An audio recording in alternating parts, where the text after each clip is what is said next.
La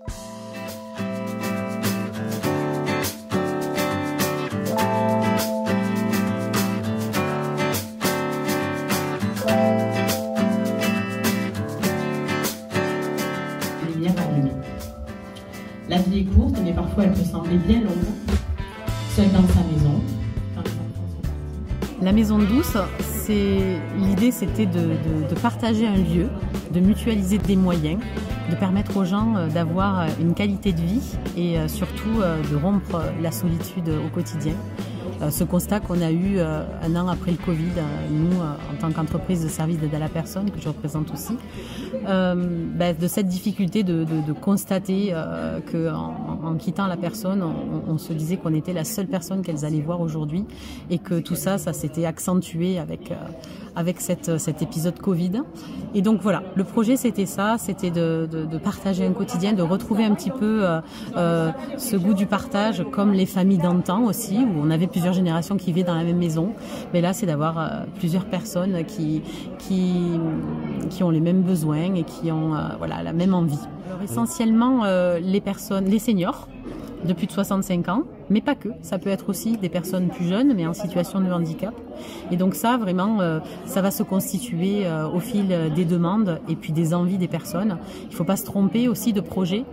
Quand on choisit un habitat inclusif, on choisit de partager un quotidien. On n'est pas là juste pour pallier à un besoin qui est énorme, mais aussi on est sur un projet de vie et d'accompagnement. Et voilà, il faut que ce soit cohérent et pertinent. Donc il faut avoir envie d'échanger, de partager, de cuisiner ensemble, de faire des activités et pas de rester seul dans son espace toute la journée. On ne parle pas d'établissement, on parle d'une maison partagée. On parle d'une vie du quotidien, dans sa simplicité, au naturel comme au quotidien chez soi. On le fait dans ce lieu parce que dans ce lieu, on est chez soi en fait. On n'est pas dans un établissement ou dans une structure ou chez quelqu'un, on est chez soi. On partage un chez soi. C'est ça l'objectif de ce projet. Moi, je pense que tout est important. Les EHPAD ont tout à fait leur place et on en a besoin. Et il y a de toute façon un lien qui se fera à un moment donné, peut-être au niveau de la maison douce et puis de l'EHPAD de sexe, par exemple, ici pour ce sujet qui nous occupe aujourd'hui. Je pense que la complémentarité, elle sera toujours là. Vous avez des initiatives de seniors qui se retrouvent dans des colocations et qui choisissent de vivre cette vie après leur vie professionnelle pour s'épanouir ensemble. Nous, on a poussé le plus, c'est la prestation de service qui va arriver pour proposer toutes les solutions qui vont être poser difficulté parce qu'on a de plus en plus de mal.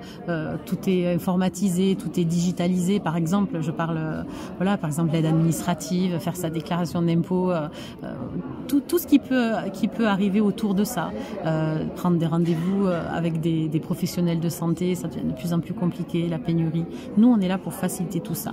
Je pense que, comme je vous disais tout à l'heure, l'être humain, il n'est pas fait pour vivre seul, que partager des moments, avoir des projets, simplement, tout au long de sa vie, c'est important. Et nous, c'est ça qu'on va leur proposer, de toujours avoir des projets, de toujours avoir des objectifs, d'avoir chaque journée une surprise qui les attend et envie de participer à quelque chose, en fait.